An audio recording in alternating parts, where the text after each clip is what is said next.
Buenos días, soy el doctor Domingo Palmero y hoy vamos a hablar sobre tuberculosis multidrogoresistente, nuevos esquemas de tratamiento que se han propuesto en estos últimos 2 o 3 años.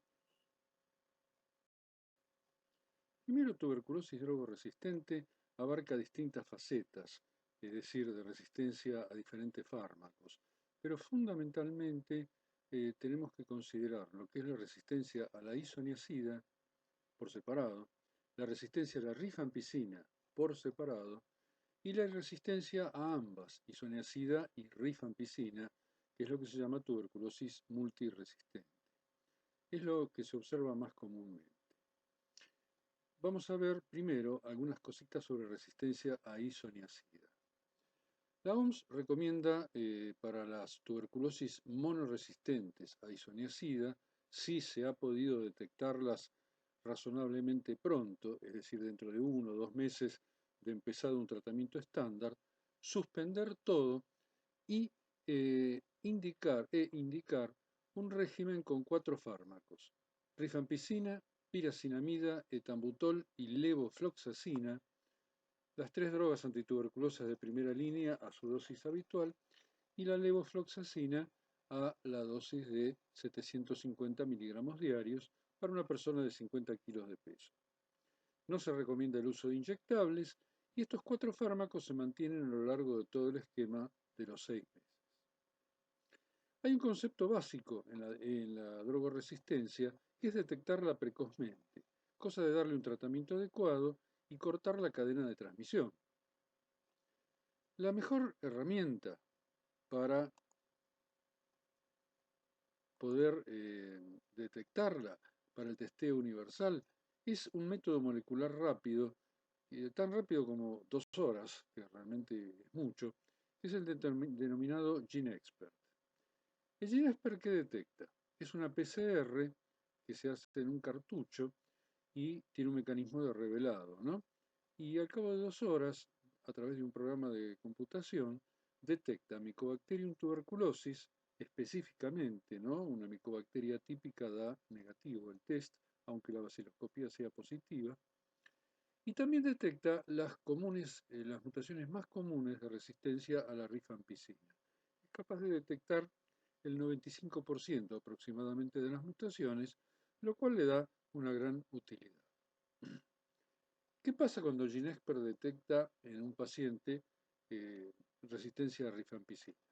Se lo llama tuberculosis RR, resistente a rifampicina. En realidad no sabemos más, porque solamente detecta eso, resistencia a rifampicina. Hasta tanto se aclare todo, e inclusive después, el consenso internacional es que el paciente que tiene una TB-RR se lo trate como multiresistente, dado que más del 80% de los casos detectados como RR, es decir, resistente a rifampicina, son multidrogoresistentes. El punto clave es conocer, como ya les comenté, si existe resistencia a isoniazida y rifampicina. Eso define la multidrogoresistencia. Pero se van agregando niveles de resistencia progresivos y hay drogas claves. Una son las fluoroquinolonas, levofloxacina y moxifloxacina, y una gravedad máxima de resistencia, lo que sería una versión moderna de tuberculosis XDR, es la presencia de resistencia, no solamente a quinolonas, sino también a linezolid y bedaquilina, que son potentes drogas anti-TB drogoresistente. Ya sabemos que la tuberculosis sensible se sigue tratando con isoniazida, rifampicina, piracinamida y etambutol como fase inicial y luego una fase de continuación con isoniazida y rifampicina. Hasta ahora ese régimen no se ha podido superar, ese esquema de tratamiento. Vamos a hablar de antiguas definiciones que todavía siguen vigentes porque no se han modificado.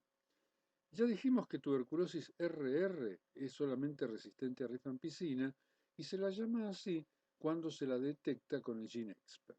Es decir, que no sabemos si es resistente a isoniazida o a levofloxacina, por ejemplo, como fluoroquinolona, pero de todas maneras se trata como MDR. La multidrogoresistente, la forma mínima, el perfil mínimo de resistencia, esa isoniazida y rifampicina. Luego hay unas categorías intermedias que se llaman pre-XDR, que es isoniazida, rifampicina y fluoroquinolona, o isoniazida, rifampicina e inyectable. Pero ya vamos a hablar enseguida que se ha determinado a través de un estudio en un número importante de pacientes que los inyectables prestan poco a la eficacia del tratamiento de la tuberculosis, de manera que no, esta última categoría de resistencia, la canamicina es la que menos, por eso está tachada. Esta última categoría para la resistencia es un poquito complicada de usar todavía. Estamos esperando nuevas definiciones, que estarían más o menos en los niveles que expliqué anteriormente. XDR tuberculosis, tuberculosis extensamente resistente, es aquella resistente a isoniazida, rifampicina, quinolonas, y se sigue usando lo del inyectable, aunque es poco vigente, y realmente acá habría que poner el Linezolid y la bedaquilina. Ahí realmente estaremos en una situación compleja. El descubrimiento de drogas antituberculosis tuvo un pico cuando se vio que luego de la streptomicina no se podía hacer monoterapia porque seleccionaba las cepas resistentes. Ustedes saben que la resistencia es de origen cromosómico, no está inducida por el fármaco. Entonces había que encontrar drogas que la acompañaran.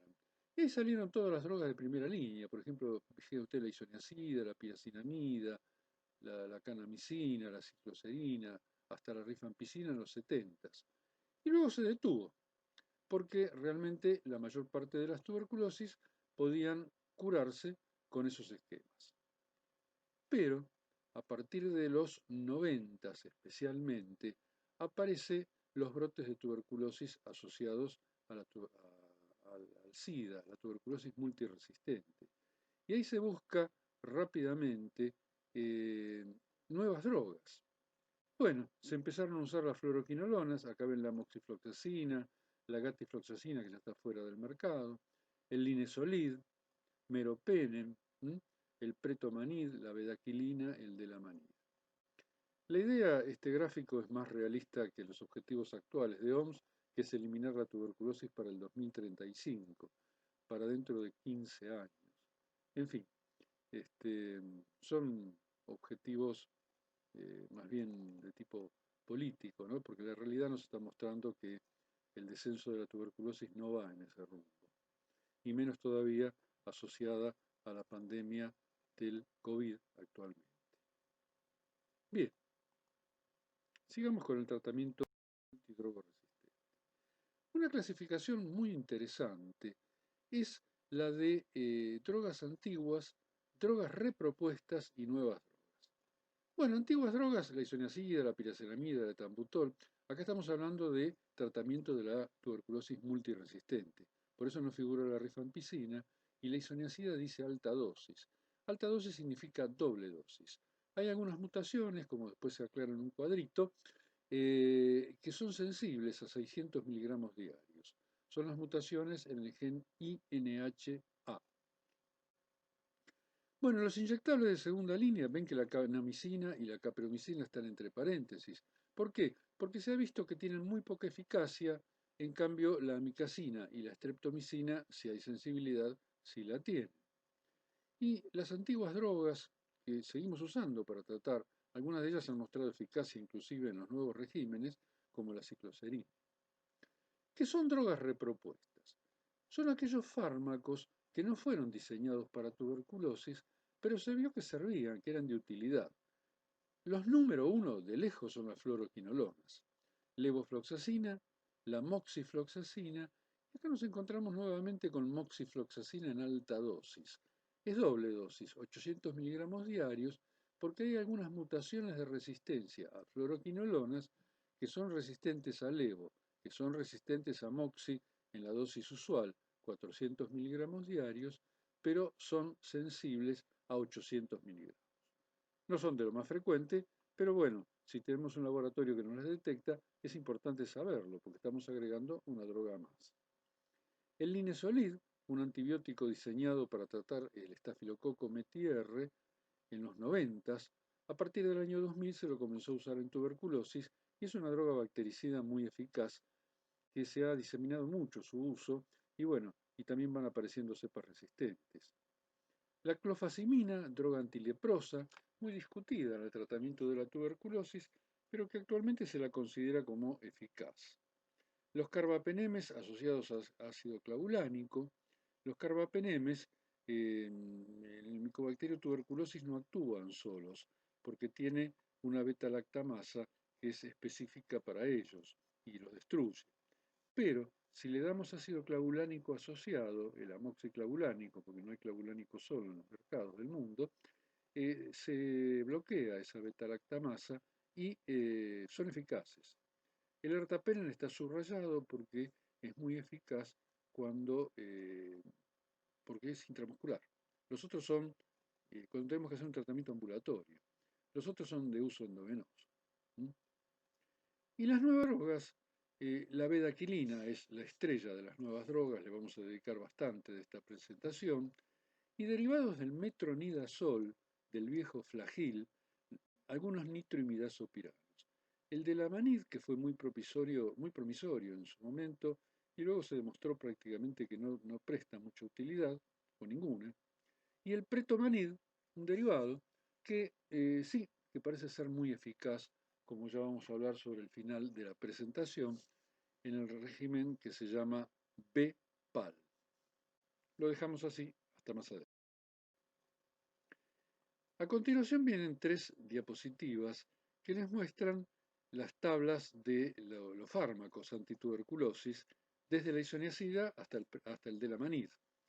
El pretomanid todavía no está aceptado por la OMS, por lo cual no figura.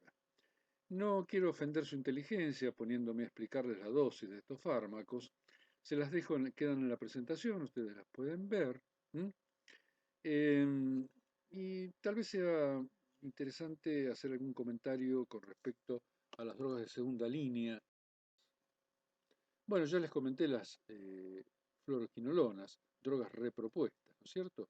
La dosis oral 750 miligramos, estamos hablando de pacientes de 40 a 50 kilogramos de peso corporal. Endovenosa se le aplica 500, que viene preparada en un frasco ampolla. La moxi ya les comenté. Y hay que tener en cuenta una cosa.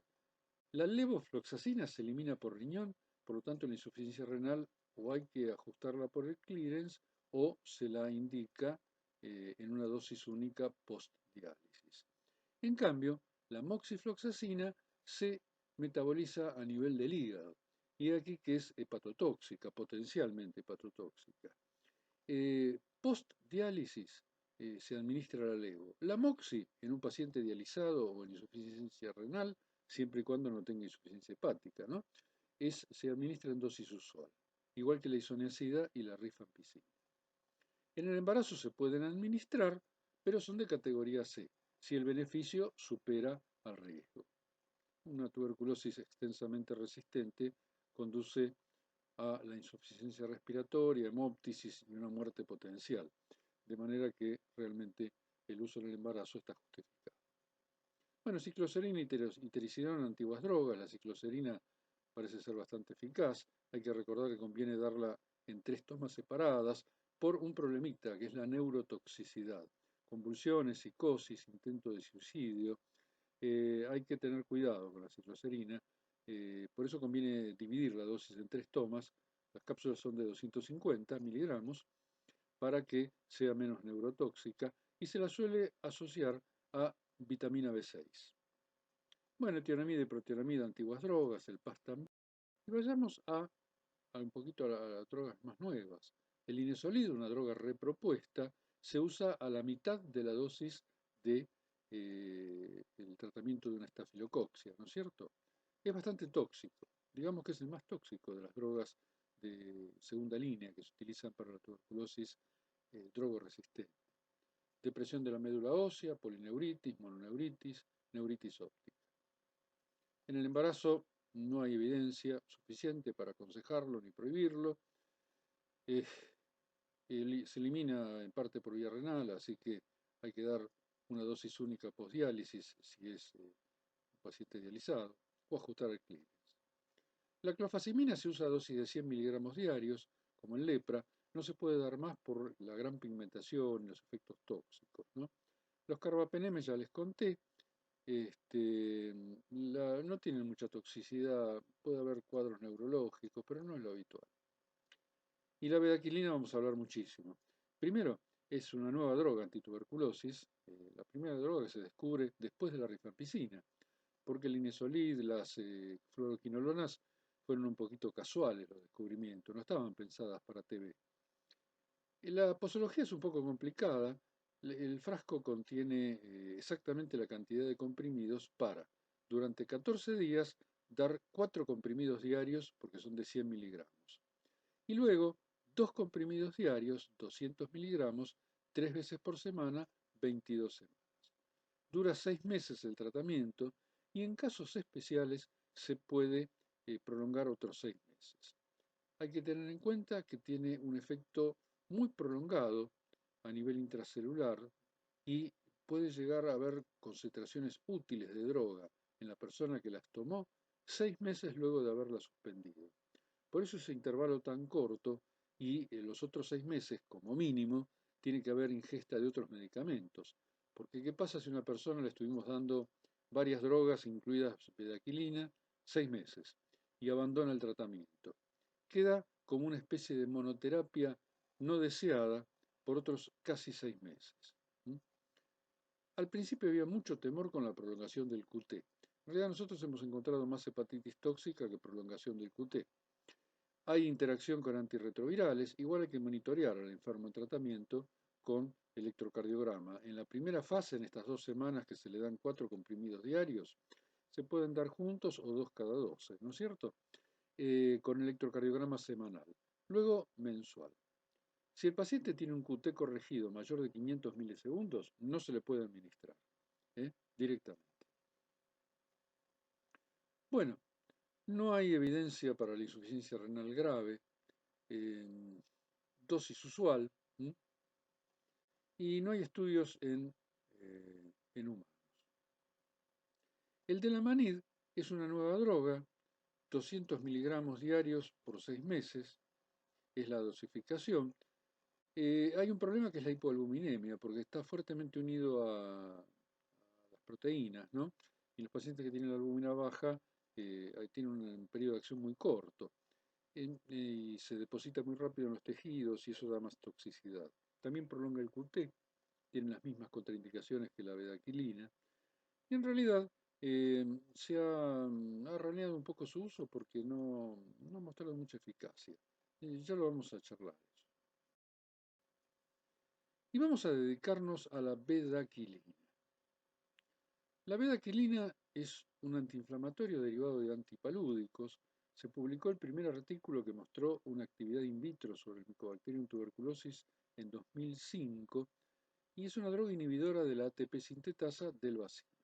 Esto que está en letra roja acá abajo con estas 2 flechitas son mutaciones de resistencia que se detectaron rápidamente, ¿no es cierto? O sea que no es una droga que puede usarse en monoterapia. Y es lo que les contaba cuando ustedes administran durante los 6 meses, digamos así, indicados, y luego el paciente, por ejemplo, suspende el tratamiento, y bueno, va a ser una monoterapia inevitablemente. Y si tiene muchas lesiones y no ha sido suficientemente bactericida en esos 6 meses del tratamiento, va a desarrollar una tuberculosis resistente a la bedaquilina.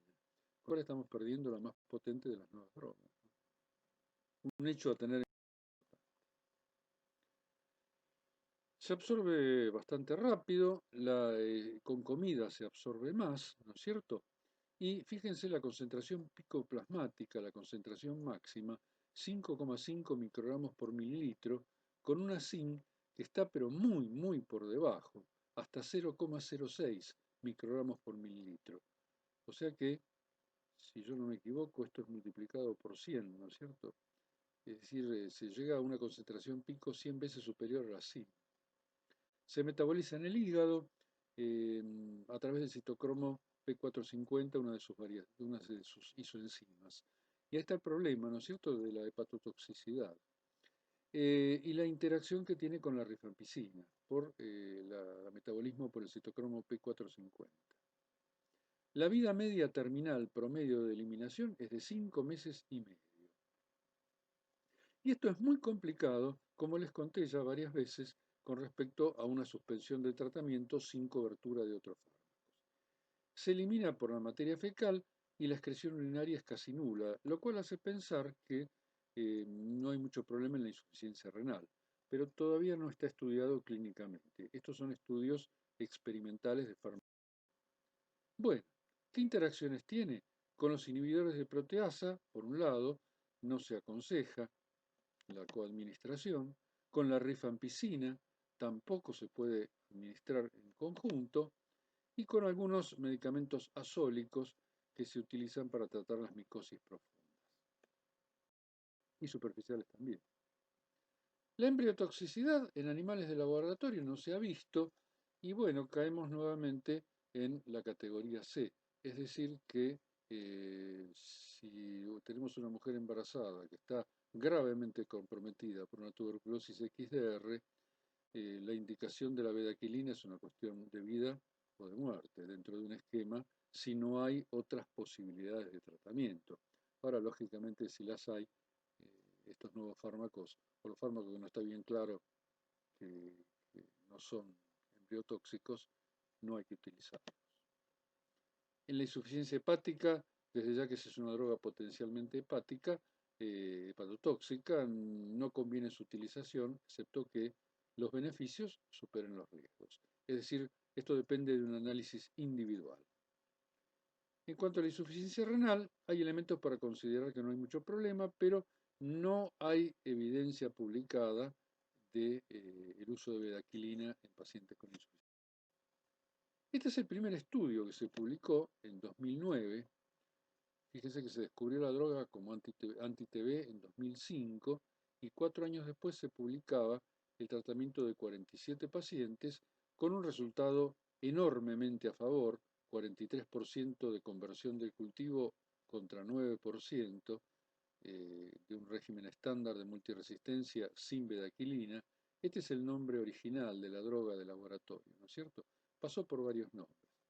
El nombre registrado, el único que se consigue en el mercado, es el Cirturo.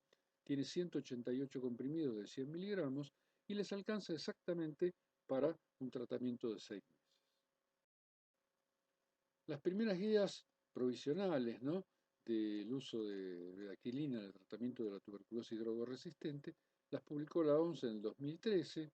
Esta es la dosis que ya hemos hablado, el porcentaje de curación de un estudio multicéntrico que avaló esta recomendación, y en la actualidad nadie tiene dudas de que es una droga muy eficaz, al igual que las fluoroquinolonas y que el linezolid. Por eso vamos a ver que tienen un lugar preponderante en la tuberculosis drogoresistente. Especialmente en nuestro caso, en Argentina, ya vamos a ver la XDR. Hay mutaciones de resistencia. Una mutación descubierta recientemente es la RB0678, que es muy interesante el mecanismo de mutación porque es lo mismo que algunas mutaciones de resistencia a la rifampicina, que las detecta el antibiograma por el método de las proporciones, por ejemplo, pero no el estudio genético, ¿no?, la secuenciación del ADN de la micobacteria, porque son mutaciones de la bomba de flujo. La mutación en el RB0678 aumenta, da lo que se llama una down regulation, una regulación hacia arriba, de la expresión de la bomba de flujo, ¿no es cierto?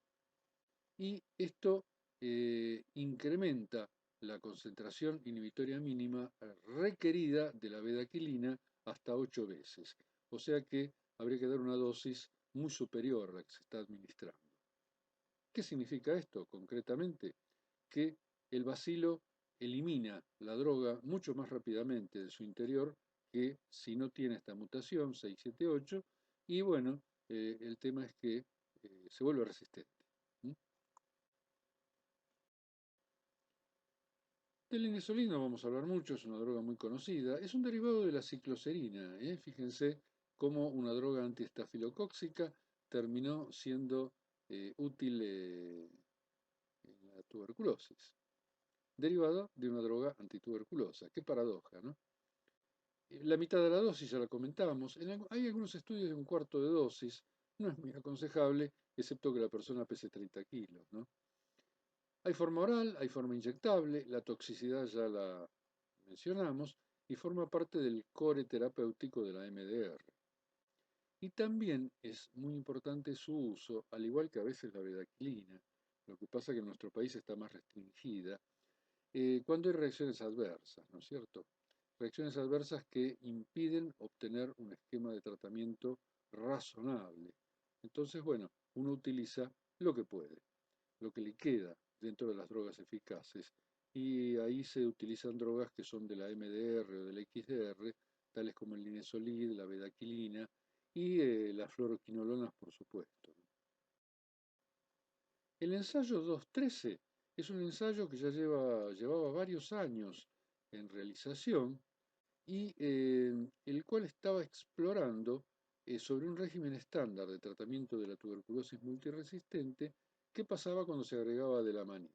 Bueno, al final se publicó el estudio multicéntrico, randomizado, a doble ciego, controlado con placebo, es decir, un grupo tenía el esquema estándar de tratamiento de tuberculosis multiresistente para la época en que esto se hizo, 2017, y comenzó, y un placebo, una pastillita que no era nada. Y el otro grupo tenía el régimen estándar más el de la manía.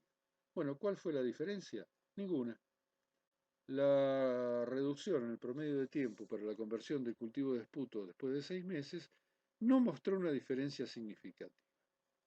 La única conclusión positiva que llega este ensayo, que fue esponsoreado por los productores del producto, de la droga, ¿no es cierto?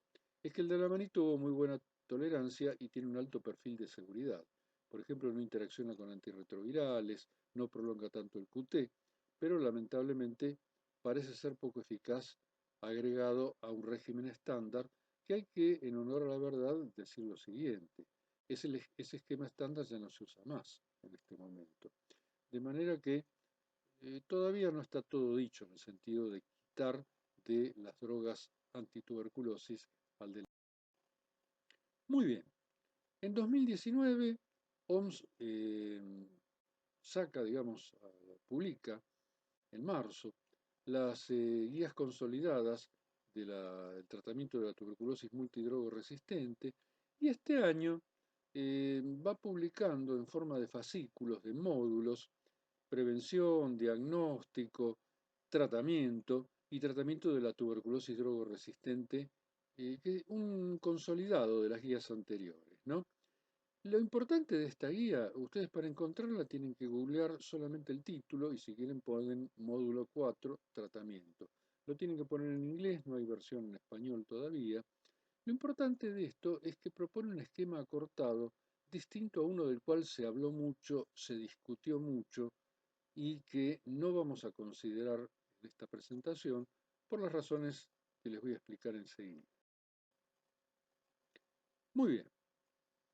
Em, las medicaciones las agrupan según su eficacia basados en un estudio que abarcó una cantidad muy importante de pacientes.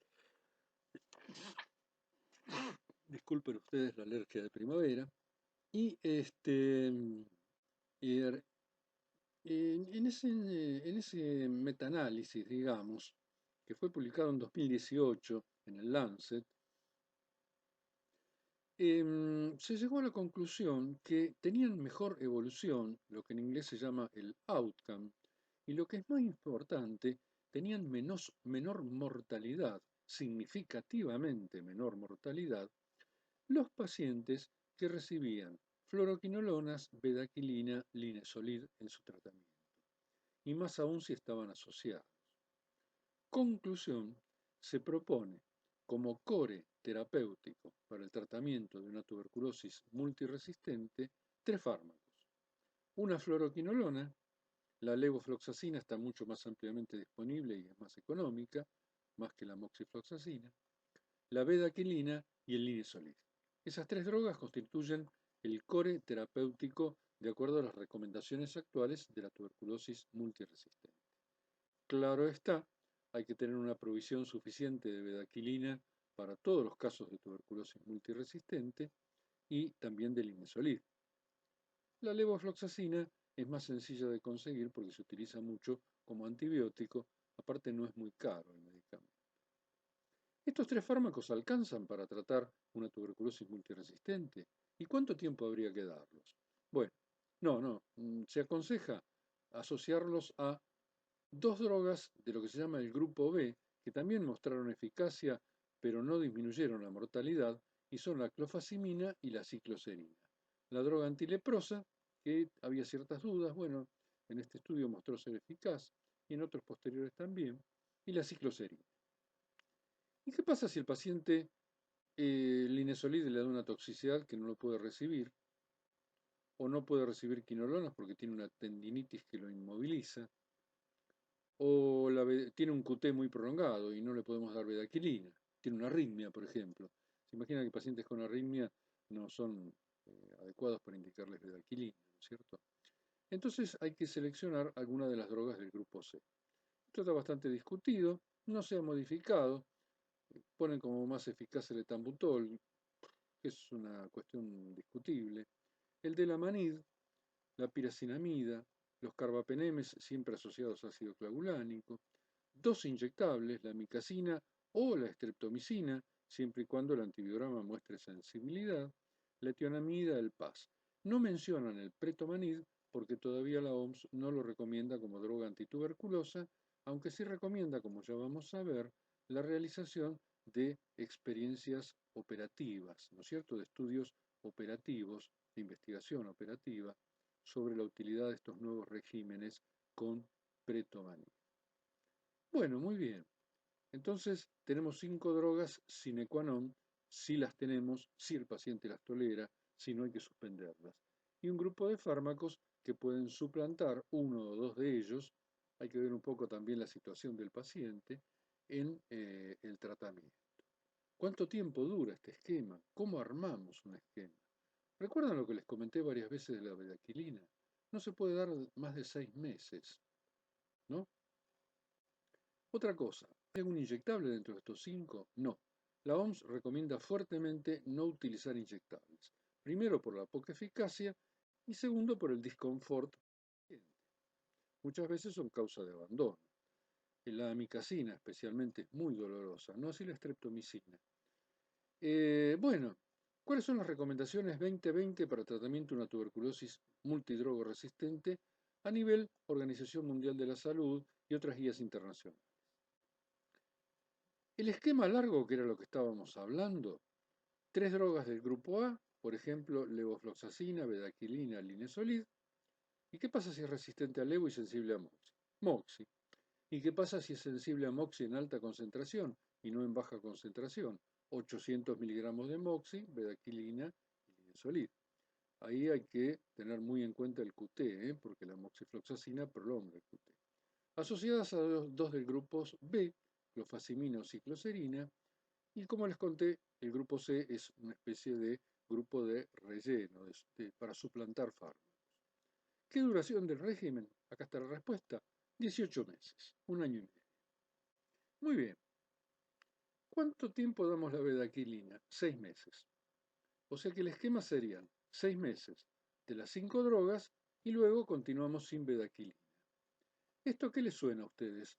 Les suena al uso del inyectable en los esquemas tradicionales, que se daba 6 a 8 meses. Bueno, hemos logrado hacer una fase inicial con las 5 drogas para no contrariar la tradición de la fase inicial y la fase de continuación, que tanto nos gusta a los tisiólogos, y una fase de continuación con la fluoroquinolona, el linezolid, clofazimina y cicloserina.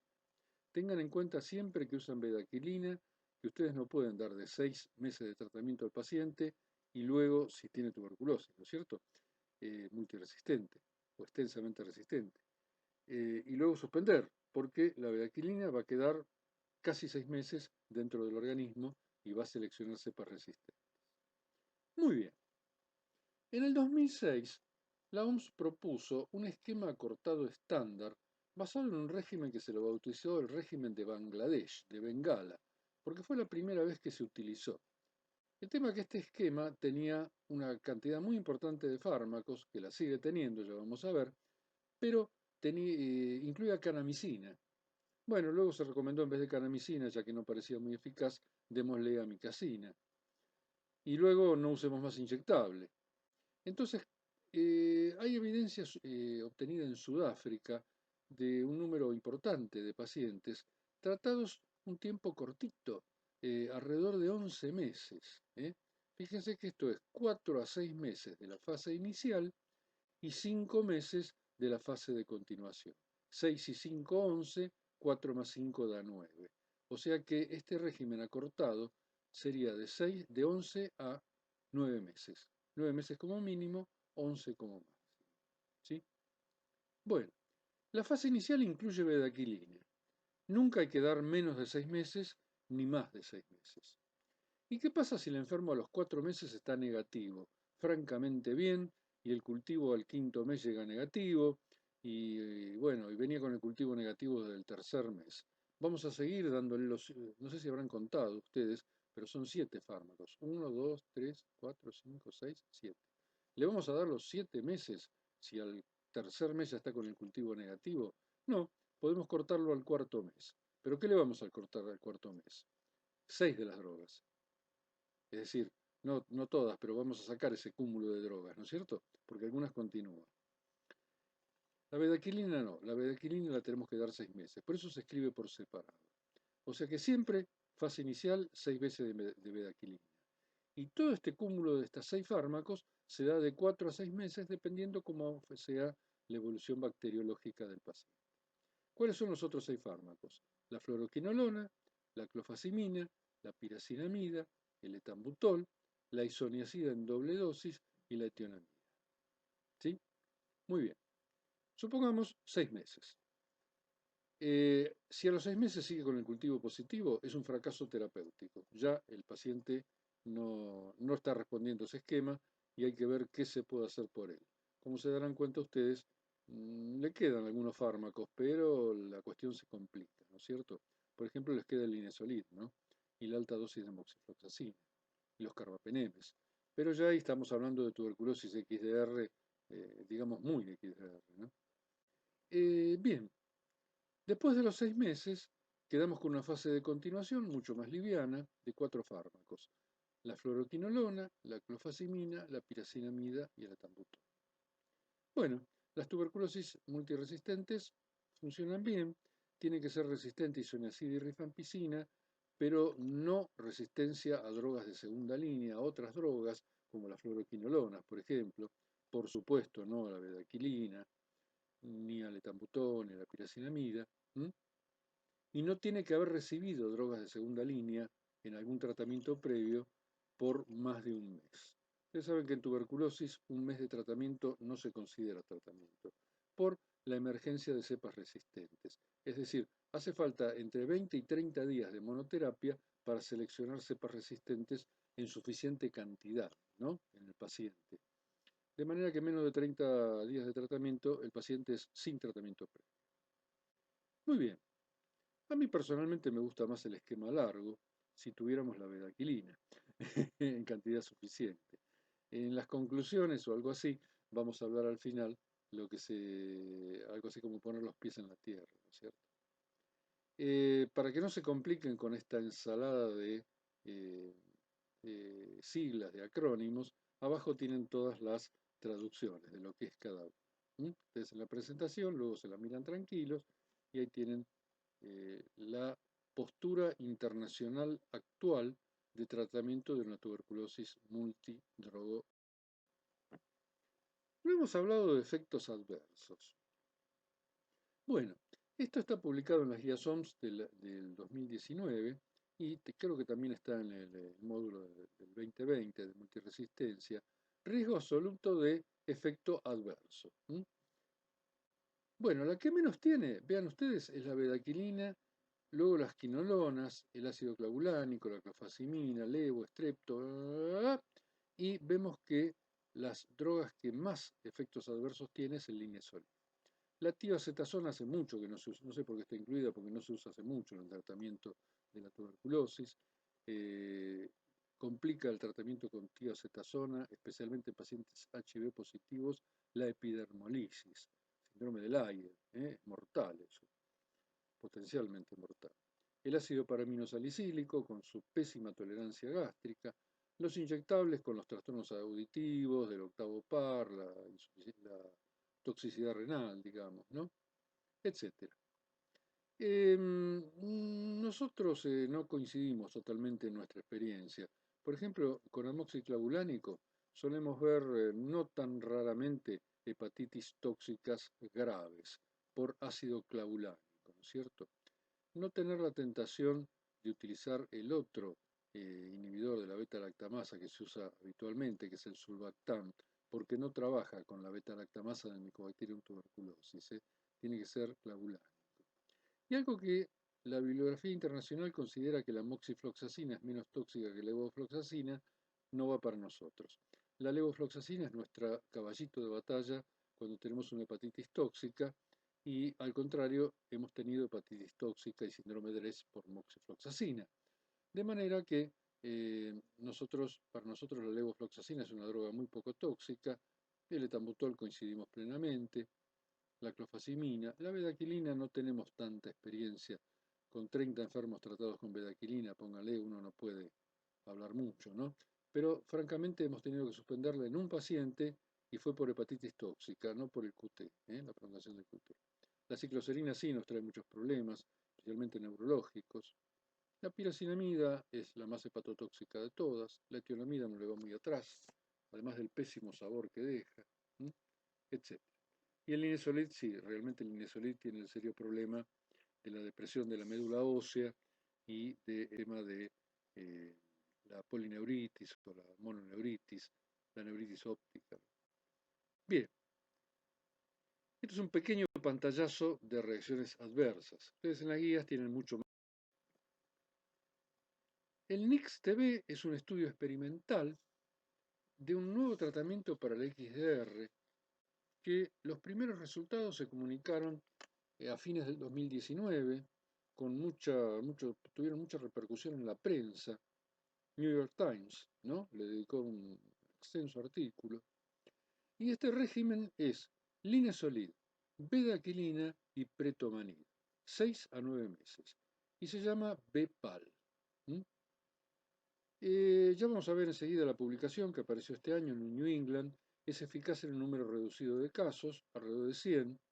Todavía está en estudio y la OMS lo recomienda bajo investigación operativa.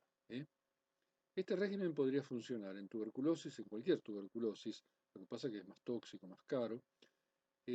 Aconsejan el linezolid a una dosis de 1200 miligramos diarios si el paciente lo tolera, si no, en dosis menores.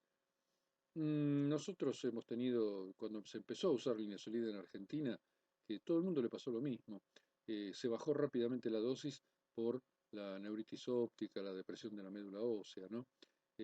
Mono, citopenias. Así que no nos salimos de los 600 miligramos. Aparentemente también funcionaría, pero bueno, esto es muy embrionario. Hace falta más, así tan embrionario como interesante. Hace falta más evidencia para poder considerar su uso. Pero calculen que en 9 meses liquidamos todas las tuberculosis, como máximo, está bárbaro. Está el tema del costo, la toxicidad, en fin. Pero hay que tener en cuenta que la bedaquilina costaba un tratamiento $30.000 en los países desarrollados y 3.000 en una lista de 200 países, realmente una décima parte de su precio, que la vendía el laboratorio. Y en la actualidad está en el orden de los $300 el tratamiento, 300 y $400, no recuerdo exactamente, pero ha bajado a un precio de 3.000 a 300, bajó 10 veces más, ¿no? Realmente no es un precio exagerado. El de la manida es muy caro y el pretomanid, como no está aprobado todavía para uso en tuberculosis, no hay un precio de mercado, entiendo, ¿no? El linezolid, muy económico que digamos, no es. Esta es la publicación en New England, en marzo de este año. 109 pacientes, fueron exactamente. A los 6 meses después de terminar el tratamiento fueron evaluados. 11 tuvieron una evolución desfavorable y 98 de los pacientes, 90%, tuvieron una evolución favorable. Los desfavorables, 7 muertos, un abandono, dos recaídas y uno perdido, ¿no? Los efectos esperados del Linezolid fueron importantes. Fíjense, el 81% de los pacientes, 81%, y la mielosupresión. Acá dice que fueron manejables, pero bajando la dosis. En realidad, una opinión personal, si esto evoluciona hacia su uso, este esquema de tratamiento, es arrancar directamente con los 600 miligramos, ¿no es cierto? Y concluyen que la combinación de bedaquilina y vitamina B6, ¿no? Por las dudas, bedaquilina, pretomanid y linezolid lleva una evolución favorable 6 meses después de haber terminado el tratamiento, en un alto porcentaje, ¿no? 90% de los pacientes. Muy bueno, habrá que ver cómo se va acumulando evidencia. Bueno, y vamos a darnos una ducha de realidad, bajando a nuestra realidad y conclusión. ¿Qué pasa en Argentina? ¿Cómo hacemos el diagnóstico de resistencia? Lo que se aconseja internacionalmente es el diagnóstico bacteriológico de tuberculosis a través del GeneXpert. Bueno, nosotros tenemos GeneXpert en el país, pero lo utilizamos básicamente para casos sospechosos de drogoresistencia, abandonos de tratamiento, contactos de multiresistentes, fracaso terapéutico, inmunodeprimidos, personal de salud. Pero ni de ahí podemos llegar a tener suficientes cartuchos como para cubrir los 8.000, 7.000, 8.000 casos que hay de tuberculosis pulmonar, ¿no es cierto? Así que bueno, queda muy restringido su uso por una restricción de tipo fáctica, digamos, porque no hay suficientes aparatos todavía comprados y el costo de los cartuchos, ¿no? ¿Y qué usamos para diagnóstico? La vaciloscopía, lo que no está recomendado en la actualidad. ¿Y cómo hacemos la prueba de sensibilidad? Y a través del cultivo, básicamente. Cultivo en medio sólido, que es lento, o el cultivo en medio rápido. Y el GeneXpert lo estamos usando. La OMS lo recomendó en su momento como una transición, esta situación nuestra, y lo sigue recomendando, ¿no? Como una etapa de transición a la universalización del método molecular rápido. ¿Mm? Pero bueno, todavía estamos como les comento. ¿Tenemos secuenciación en la Argentina? Sí, podemos secuenciar cepas de Mycobacterium tuberculosis en el Instituto Malbrán, en el laboratorio de micobacterias, pero ¿para qué la usamos? Esto es un uso muy especializado y está relacionado cuando hay discordancia entre los patrones de resistencia. ¿eh? El GeneXpert da una cosa y el test en el método de las proporciones o en el medio líquido da otra cosa. Bueno, o nos da una mutación que no estamos muy seguros si es o no es de resistencia. Para eso es muy útil la secuenciación, pero todavía estamos más lejos todavía de poder usarla ampliamente. Y otra cosa es que todavía tenemos que seguir usando para tuberculosis multiresistente el antiguo esquema antiguo es hasta 2018, tampoco crean que estamos usando un esquema del año 2000 o 1990, ¿no? Que entre paréntesis era este. 6 a 8 meses del inyectable, la fase inicial, la amicacina, con levofloxacina, cicloserina, tionamida y piracinamida, a veces el PAS, y después completamos los 18 meses con la medicación oral. Si podemos, utilizamos linezolid, por ejemplo, en lugar del inyectable, pero tampoco hay una amplia disponibilidad de linezolid y además tiene que ser una disponibilidad sustentable. No puede ser que un administrador de salud consiguió que le compre su organismo rector, digamos, linezolid como para 2 meses. ¿Y después qué? Es decir, tiene que haber una sustentabilidad en la provisión de los fármacos, porque si no, ¿qué hacemos? Vamos a terminar haciendo monoterapias encubiertas y seleccionando más resistencia. Como algo anecdótico, nosotros, un poco porque tiene tuberculosis pre-XDR y otro poco porque no toleró la pirisenamida ni la tionamida, tenemos un paciente que anduvo espectacularmente bien, en pocos meses limpió notablemente sus lesiones radiológicas con el esquema, con el core terapéutico que aconseja OMS, es decir, con moxifloxacina, porque era resistente al levo, con bedaquilina y con linezolid. Pero no lo podemos tomar, es decir, evidentemente el esquema funciona muy bien y un par de fármacos más agregados, ¿no? Que no recuerdo en este momento. Creo que era la clofazimina y otra droga más. Pero realmente es algo anecdótico. estamos todavía un poquito lejos de poder tener suficientes tratamientos como para decir, bueno, vamos a darle con todo al nuevo esquema, que aparentemente es muy bueno. Y por último, bueno, lo que les comentaba, que la disponibilidad es limitada y nos queda reducida la bedaquilina para la tuberculosis extensamente resistente y alguna excepción en el caso de reacciones adversas que no admiten un esquema razonablemente eficaz. Delamanid no hay en el país, Pretomanid tampoco. Tenemos clofazimina que ha comprado el ministerio y el Linesolid hay una provisión que últimamente ha disminuido, es decir, no hay sustentabilidad en la provisión del Linesolid y esto es malo, ¿no? Porque ya que no tenemos bedaquilina, por ejemplo, usemos Delamanid y usemos Linesolid en los pacientes, pero no, es difícil todavía tenerlo. En su momento sí lo pudimos hacer y anda muy bien el fármaco. En fin, son objetivos a lograr. Tener la provisión de bedaquilina suficiente como para tratar por lo menos un grupo grande de multiresistentes y ver su evolución, y suficiente linesolid para acompañar, ¿no? Bueno, no he hablado para nada del tratamiento de la tuberculosis XDR porque no hay ningún esquema en especial de tratamiento indicado, no hay guías, no hay normas, hay un poco el consejo de expertos, hay considerar el tratamiento previo que tuvo el paciente, hay que considerar los antibiogramas y ver qué le podemos ofrecer a un enfermo que ya viene muy vapuleado o con los distintos fármacos o aquellos que son casos secundarios que desgraciadamente tienen una tuberculosis sin tratamiento previo pero se contagiaron una XDR, ¿no? Fluoroquinolonas, especialmente moxifloxacina y moxi en alta dosis, linesolid, bedaquilina, que sí hay tratamientos para esos pacientes, que no son muchos por suerte, los carbapenemes clavulanato, que por suerte tenemos disponibilidad del ertapenem, que lo podemos dar intramuscular de forma ambulatoria, y algunas drogas adicionales que puedan mostrar sensibilidad al antibiograma o que el paciente no haya recibido. Es decir, estamos hablando de esquemas artesanales, ¿eh? El grueso de los pacientes tienen TB-MDR. ¿Qué significa el grueso de los pacientes en nuestro país? Unos 140 casos por año. Y XDR unos 10. Es decir, no es un problema especial lo que nosotros podemos detectar. Hay que tener en cuenta que son formas graves de tuberculosis, algunos podrán llegar a cronificarse, a abandonar el tratamiento, a continuar viviendo años, algunos podrán fallecer de tuberculosis sin un diagnóstico bacteriológico, pero si tenemos 140 diagnosticados, supongamos un subregistro que haya el doble, tampoco es una situación muy dramática si nos comparamos con otros países. El líder, lamentablemente, en tuberculosis multiresistente es Perú, que está arriba de los 1000 casos anuales, ¿no?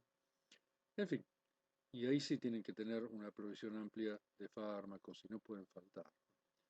Pero bueno, nuestra situación no es tan terrible, pero tampoco también estamos lejos de una, una situación ideal, que sería tener ya los fármacos que necesitamos para los modernos esquemas de tratamiento totalmente orales. Esperemos en el curso de este año y como mucho del año que viene poder estar en esa situación de iniciar los nuevos tratamientos. Y muchas gracias por su atención. Ahí tienen mi correo por si quieren hacer preguntas y les dejo un cordial saludo. Muchas gracias por su atención.